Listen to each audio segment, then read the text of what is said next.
আসসালামু আলাইকুম। আশা করি সকলেই ভালো আছেন। জুলাই পদযাত্রা উপলক্ষে এনসিপির লোকজনেরা সারা বাংলাদেশ ঘুরছে। তো তারা বিভিন্ন শহরে যাচ্ছে, সভা সেমিনার সব কিছু করছে। তো তারা যখন সিলেটের উদ্দেশ্যে রওনা দিয়েছে, রাস্তায় প্রতিমধ্যে অর্থাৎ হবিগঞ্জে তারা মারধরের শিকার হয়েছে এবং এই মারধরটা করেছে বিএনপির লোকজনেরা, বিএনপির নেতাকর্মীরা। তো এটা নিয়ে অনেক সমালোচনা হচ্ছে। তো দেখা গেল যে বিএনপির মহিলা সংরক্ষিত আসনের নেত্রী নীলুফার ইয়াসমিন বলছে যে এনসিপির উপর হামলা এটা প্রকৃতির প্রতিশোধ।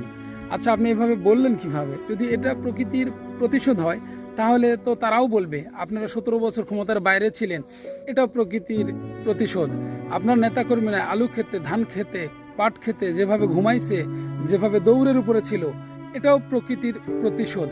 এই বিষয়টা কি আপনি মানবেন? আপনারা যে ধরনের জঘন্য কথা বলেন, শুনতেও বিরক্ত লাগে।